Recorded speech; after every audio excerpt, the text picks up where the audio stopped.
Ladies and gentlemen, bonjour et bienvenue dans ce nouveau journal d'un vegan. Alors, cette semaine, je fais l'inverse de la semaine dernière. À savoir qu'il y avait un gros sujet, une grosse interview que j'espère que vous avez regardé, et très peu de petits sujets annexes. Et là, j'inverse totalement. Il n'y a pas de sujet principal, il n'y a que des petits sujets sympas. Donc, on profite et on attaque sans plus attendre. Aujourd'hui, on va tester un produit qui est, pour moi, plus intriguant qu'il n'y paraît, à savoir un produit vietnamien que voici. Alors, le Bo Lat Chai, ça se prononce certainement pas comme ça, et j'en suis désolé pour les Vietnamiens qui me regardent. Ce sont des morceaux de protéines végétales façon lamelle de bœuf. Ok. Et c'est un produit que la maman de Laura a trouvé dans une épicerie asiatique et qu'elle m'a donné. Donc, merci si elle passe par ici. En tout cas, sur la base, je me suis dit, oui, bon, ok, ce sont des protéines de soja texturées, on connaît, sauf que bon, elles sont brunes. Mais ça aussi, je connais. Fantastic Food en faisait. Donc, je me suis dit, oui, bon, d'accord. Et en regardant plus précisément, je me suis dit, eh, mais non. Ce n'est pas de la protéine de soja texturée uniquement, c'est un mélange de soja et de protéines de blé. Il y a un combo, donc c'est différent. Et alors, je ne parle pas vietnamien, et la traduction obligatoire des ingrédients ne me suffit pas, parce qu'il n'y a pas la méthode pour les préparer, donc c'est pour ça que je parle de test. Je me suis rendu sur le site de la marque, qui est indiqué clairement, pour une fois, et il y a même une traduction française, topissime, et j'ai pu voir qu'il recommandait de les faire tremper avant de les cuisiner dans des plats. Ok. Je vais commencer par ça, et on verra si ça fonctionne. Bon, déjà, on va regarder le produit brut. Voilà, il y a une petite ouverture avec un zip que je n'arrive pas à saisir. Ça y est. Ok, bon, je vous montre. On est effectivement sur des petits morceaux déshydratés. La texture est un petit peu différente en apparence par rapport à du pur soja. Et l'odeur aussi. C'est différent. Quand je vous dis que je suis intrigué, je pense que j'ai raison. Bon, par contre, je suis embêté aussi parce que sur le site, ils disent bien de tremper, pas de faire cuire, bouillir. Mais ils disent pas si on fait tremper à froid ou à chaud. Je suppose que c'est de l'eau, il n'y a pas plus de précision.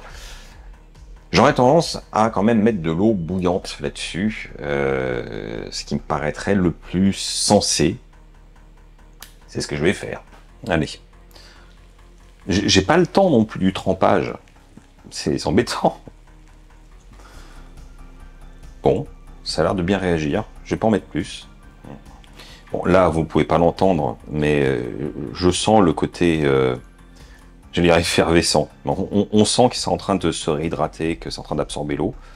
Pour l'instant, ça reste relativement sec. Donc, bon.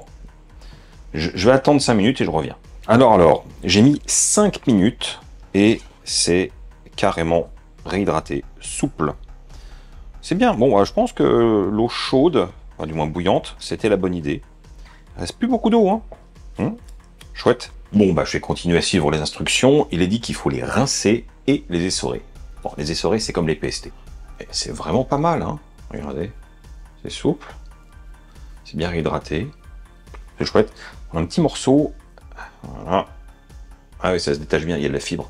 Je vais goûter comme ça avant de le cuire, parce que je pense pas que ce soit aromatisé. Ça n'a pas d'odeur. Et dans ce cas-là, ça risque d'être fade. Donc, comme c'était de l'eau sans bouillon, sans sel, sans rien, voyons.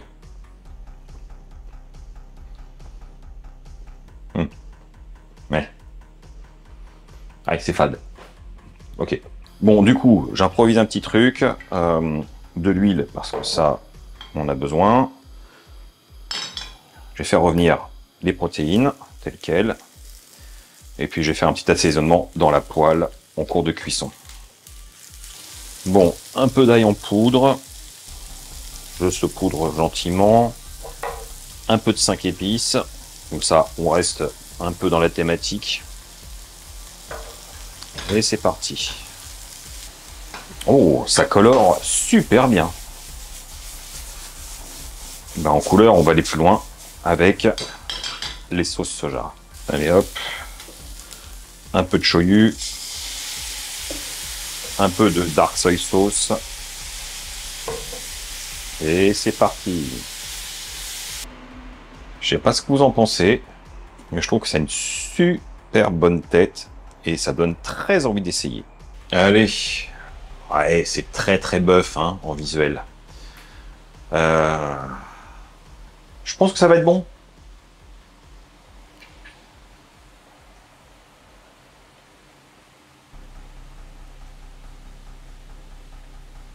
C'est très très intéressant. Alors le goût, oui c'est moi qui l'ai apporté, avec des goûts relativement traditionnels puisque j'ai utilisé, allez, avec des grands guillemets, des produits asiatiques. Donc l'esprit, on le retrouve.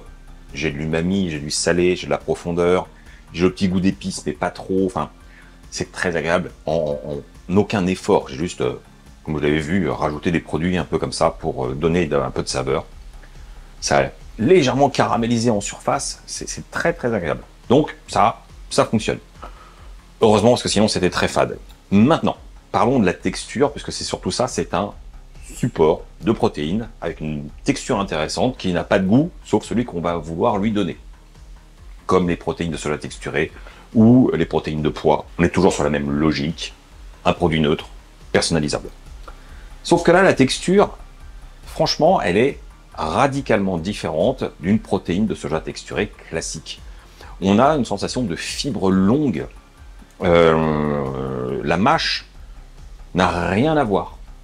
Donc c'est juste au niveau de la sensation, au niveau de la mastication, que ça se joue. Et c'est vraiment super. En plus, bon, le taux de protéines, je le vérifie, 56,4 grammes de protéines au 100 grammes.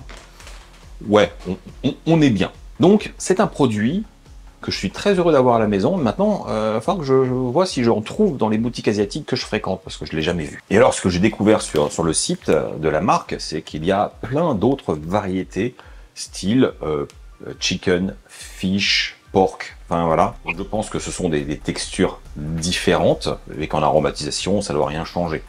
Certainement. Mais faut-il que je les trouve pour les tester? Je serais bien curieux, j'avoue. J'ai enfin pris le temps de regarder la série qui, pour le coup, divise au niveau des avis. Série de Netflix intitulée Le problème à 3 corps. Alors, pourquoi est-ce que ça divise? Je ne sais pas. Parce que c'est tiré de romans de science-fiction chinois à succès. C'est une adaptation.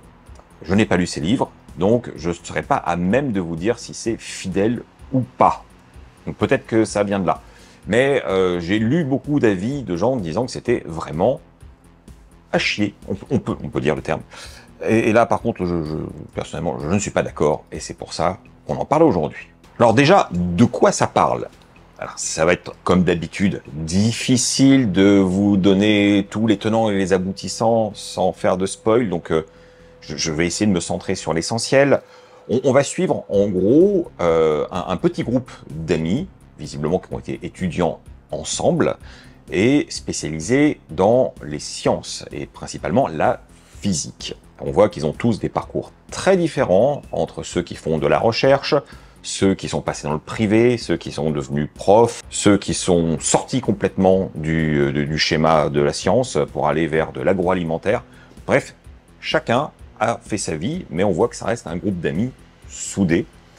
Et l'histoire commence par un suicide d'une scientifique qui, face à un phénomène inconnu, réagit bizarrement. Et dans le même contexte, on se rend compte qu'au niveau du monde, il y a beaucoup de scientifiques qui se suicident, se mutilent, ou s'ils ne sont pas encore morts, ils sont dans un état, on va dire, psychiatrique assez avancé. Très mystérieux. Pourquoi? Comment? Qu'est-ce qui se passe? C'est ce qu'on va découvrir. Bon. Alors, j'en dirai pas beaucoup plus sur l'intrigue, parce que sinon ce serait vraiment dommage. Je trouve que c'est déjà suffisamment intriguant personnellement pour accrocher. D'ailleurs, dès le premier épisode, on était à fond, puisque tout ça, c'est dans le premier épisode. Là où on a effectivement des trucs, c'est qu'on comprend que il y a un contact avec autre chose que quelque chose de terrestre, parce qu'on suit toute une partie de l'histoire au niveau de la révolution chinoise, avec une scientifique qui est contrainte de travailler pour le gouvernement à capter des sons dans l'espace. Bon bref, vraiment, je ne veux pas vous en dire plus. Nous, on s'est régalé. L'histoire est vraiment prenante, il y a un bon rythme, c'est intriguant. Certes, pour moi, il y a un vrai souci de fond qui est justement la profondeur des personnages. On comprend les choses sans que ce soit vraiment dit et on n'a pas le temps de s'attarder sur le pourquoi du comment. Pourtant, il y a un résultat dans leur relation qui est basé sur quelque chose, mais on ne sait pas quoi. C'est un petit peu frustrant. Ensuite, au niveau scientifique, ça se la raconte un petit peu. Ok. Mais c'est intéressant, ça reste intéressant. Donc oui, c'est pas parfait, mais on a aimé. Et on n'a pas décroché. Alors, ce n'est que la première saison, parce que si je ne m'abuse, le roman est en 3 volumes, donc je ne sais pas si ça correspond au premier volume. Forcément, là, je fais appel à vous. Si vous avez lu les romans et que vous avez vu la série, je suis vraiment curieux d'avoir votre avis, savoir si ça colle, si ça correspond. Est-ce qu'on va avoir 3 saisons pour 3 volumes ou ça, ce n'est qu'une adaptation de 2 chapitres du premier roman. Je ne sais pas. Je ne vais pas m'avancer sur la question. Quoi qu'il en soit, si vous aimez la science-fiction, vous êtes un peu sensible à certains concepts scientifiques, vous avez envie d'en avoir plein les yeux en termes d'image, je trouve que c'est une série hautement recommandable. Et d'ailleurs, je vous la recommande.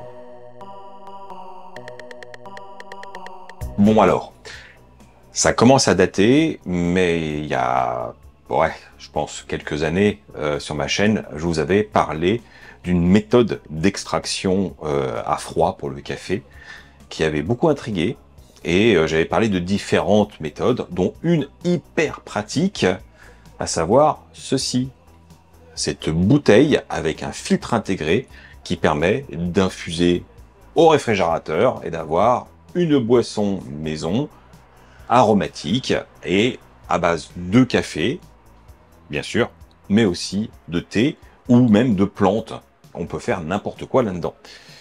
Et si je vous en parle aujourd'hui, c'est parce que c'est un peu mon truc du moment, et pour plein de raisons. Bon, la première chose, on va pas se mentir, ça vient du fait que Laura aime beaucoup le café, mais avec le temps a développé un souci, et dès qu'elle en boit après une certaine heure ou une certaine quantité, elle dort plus, elle a des soucis. Moi pas, mais du coup, je lui ai acheté, il n'y a pas si longtemps, un petit café comme ça, un décaféiné, un colombien torréfié par Gouzo. Très bon petit café, rien à redire là-dessus. Sauf que elle est plus à boire des boissons fraîches. Et je me suis dit, mais pourquoi j'essaierais pas d'utiliser ce café colombien dans ma bouteille spéciale pour lui faire un cold brew. Alors le cold brew, c'est l'infusion à froid pour le café, mais aussi pour le thé, pour tout ce que vous voulez. C'est l'infusion à froid. Voilà. Mais bon, cold brew, c'est plus tendance. Hein. Cold brew. Cold brew. Donc aujourd'hui, je vous propose de vous montrer comment je vais réaliser presque au quotidien une boisson en cold brew, baby, à base de décaféiné. Et si vous voulez faire la même chose, mais avec de la caféine, c'est tout à fait possible. Ça ne change rien. Bon, bien sûr, je suis obligé d'insister sur le fait de prendre du grain entier, de le moudre soi-même à la dernière minute pour avoir un maximum d'arômes qui seront restitués. Parce que si vous achetez du café décaféiné ou du café non décaféiné et que vous faites moudre et que vous faites pas votre infusion dans la journée, puis même quand je dis la journée, je suis généreux parce que en 15 minutes, on a déjà une altération des saveurs. Mais bon, après, voilà, c'est moi. Je prends des bons produits, donc je les travaille correctement. Allez, c'est parti pour 40 grammes de grains de café que je moue à la main.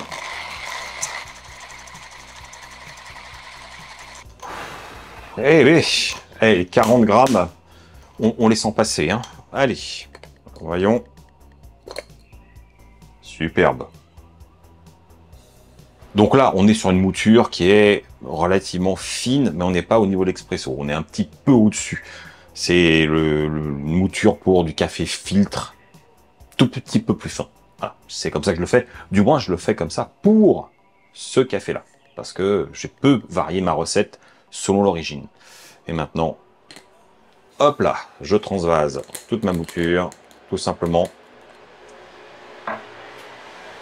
Et je referme. Voilà. Alors la suite, c'est un jeu d'enfant. Je remplis aux 2/3 la carafe. Voilà. Je prends ça et je fixe dans la partie supérieure. Je retire le bouchon et j'immerge doucement, sans forcer. Voilà. L'eau vient dans la mouture. Je peux verrouiller. Et maintenant, je vais verser de l'eau directement par le goulot, doucement, pour arriver à niveau. Il faut que ça recouvre tout. Là, on est bon. Et hop, on referme. Et ça part au réfrigérateur. Allez, hop. Donc là, dans la porte, directement, on va dire que vous pouvez laisser infuser directement pendant minimum 8 heures jusqu'à 12 heures sans problème. Et selon le café, ça peut même être oublié un petit peu, ou même certaines infusions. Mais généralement, 8 heures, c'est le moment de contrôler, voir si c'est bien, si c'est harmonieux, ou s'il faut pousser un peu. Mais si vous sentez une petite amertume, il va peut-être falloir arrêter. Bon, donc là, on patiente. 8 heures minimum, 10 heures sûrement. Les 8 heures sont passées. Il est temps de sortir notre superbe bouteille à cold brew. Waouh, la couleur est bien profonde. Je vais filtrer. Alors, pour que ce soit plus facile, croyez-en mon expérience, retirez d'abord le petit bouchon. Comme ça, ça fait pas ventouse. Et on va déclipser tout doucement autour le caoutchouc. Voilà. Et dès que c'est fait, on va poser à plat et on y va. Voilà. Alors, on ne tire pas d'un coup parce que le filtre est gorgé de mouture avec de l'eau. Donc, on y va doucement, tant que ça s'écoule par le bas. Voilà. Vous voyez, il y a tout ça de liquide. On a la mouture qui est un peu stockée en haut. Donc, bah, vous voyez, hein, faut que ça coule. Patience. Et voilà. Bon, bah, tout ça, hein, ça peut passer directement dans l'évier. Enfin, du moins, chez moi, ça marche. Il paraît que ça entretient les canalisations, alors je me gêne pas. Alors, encore un petit conseil. N'attendez pas pour rincer le filtre une fois que l'infusion est finie et que vous êtes débarrassé de la mouture. Et le savon est le bienvenu, même si ça n'a pas l'air sale. La teinture, c'est avec l'usure, ça va rester. Mais on n'a pas envie d'avoir des odeurs. Selon les préparations, ça pourrait rester. Donc, l'hygiène, c'est important. Et nous y voilà. J'ai environ 80 centilitres de cold brew, ce qui est très bien. Ça va se conserver au réfrigérateur tranquillement avec ce petit bouchon facile pour servir quand on en a envie.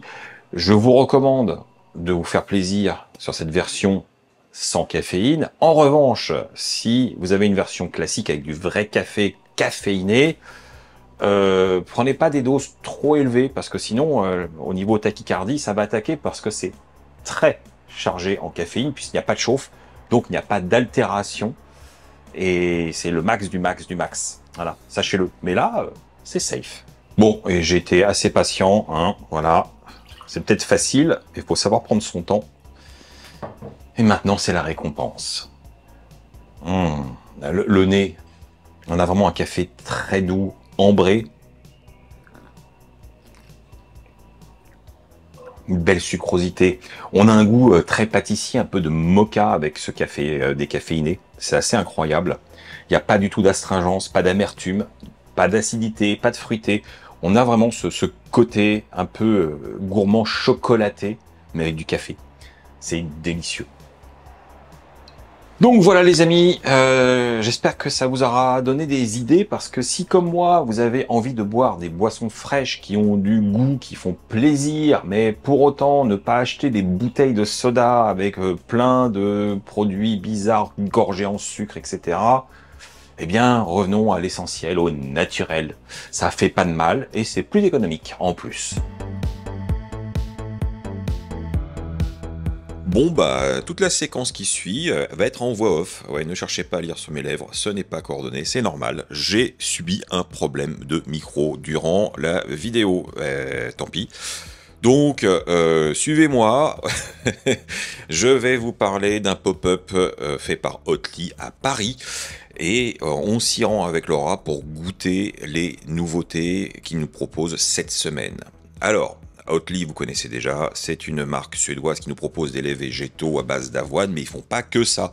Ils font aussi d'autres produits ailleurs, dont des glaces. Oui, des glaces. Et ça arrive en France sous forme d'un produit pour faire des glaces chez soi. Je ne sais pas quand est-ce que ce sera commercialisé, mais pour l'instant, c'est une sorte d'exclusivité. Donc en pop-up, il confie à 5 établissements parisiens le soin de créer des recettes originales avec cette base de produits végétales. Donc ça c'est chouette. Et là, cette semaine, au moment où on y est allé, il s'agit de Jajaja, que je ne connais pas, qui est visiblement spécialisé dans les trucs mexicains et qui nous propose des recettes vraiment pour le coup très originales, avec un tacos, une crème glacée au chocolat recouvert d'un mélange de noix grillées avec du chipotle, ou alors une version de glace au maïs, oui, au maïs, avec des petits morceaux de nachos par-dessus, servis en pot.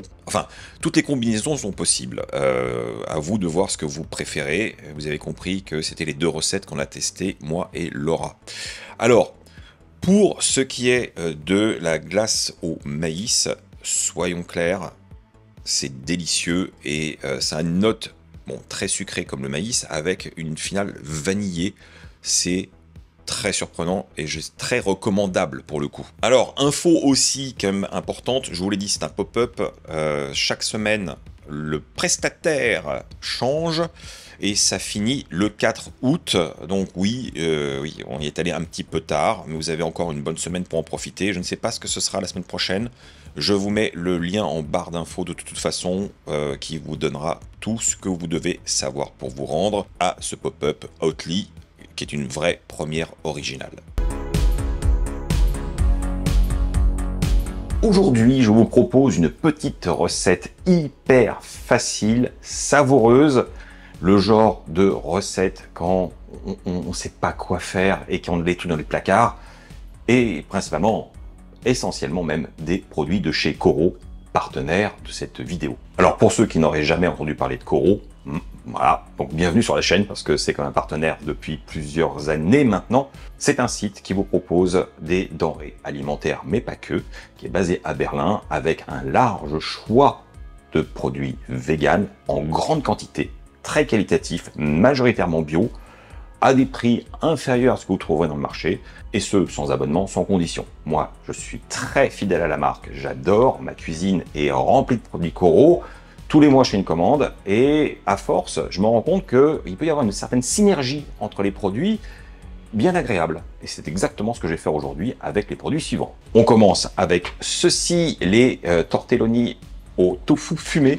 Excellent, j'en prends toujours beaucoup parce que c'est un basique pour moi maintenant. Ensuite, ça c'est quand même très sympa, le steak vegan version méditerranéenne. Il y a différentes versions, mais là c'est bien adapté à ce que j'ai en tête. C'est même ça qui m'a donné l'inspiration, je vous avoue. Ensuite, des olives Kalamata, toujours excellentes. Elles sont vraiment délicieuses, celles-ci. Là, j'ai bien tapé dedans déjà, hein, mais les tomates séchées à l'huile, elles sont très bien. Elles n'ont pas un côté trop ferme. Elles sont tendres, bien gorgées, comme j'aime. Et puis enfin, un peu la star du truc, c'est cette fameuse feta végétale à faire soi-même. Donc je vous épargne la préparation, vous avez toutes les infos sur le site. J'en ai déjà qui est au frais, je vais l'utiliser à bon escient. Et voilà. Est-ce qu'il y a d'autres ingrédients à prévoir? Il y a du bouillon de légumes aussi de chez Coro, que je prends celui avec le sel et pas celui sans sel, parce que je ne ressale pas. Et oui. Voilà, avec ce panier de courses Coro, on va faire des belles choses. Croyez-moi.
Et nous y voilà, les amis. Ah oui, c'est roboratif, hein. Oui, j'ai pas plaisanté sur le sujet. Bon, objectivement, ça prend à peu près 15 minutes. Hein, le temps que les pâtes soient cuites, on fait tout le reste, on assemble et on mange. Enfin, je mange. Voyons ça. Ça sent très très bon.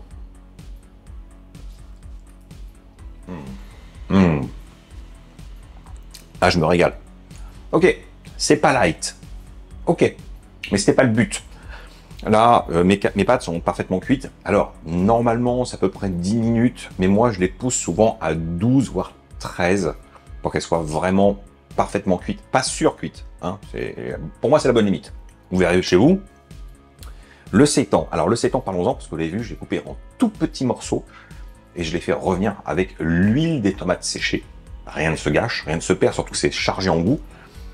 Et ça a donné un tofu légèrement croustillant. L'idée, c'est d'aller sur un concept un petit peu lardon, mais à base de sétan, avec le goût de la tomate, etc. Pour le reste, il n'y a pas grand-chose d'autre à rajouter. C'est harmonieux. La tomate séchée, l'olive de Kalamata, la feta végétale, le petit basilic à la fin qui va bien. Je me suis un peu lâché aussi sur l'oignon frit par-dessus pour donner du croustillant en plus du tofu qui est déjà un peu croustillant.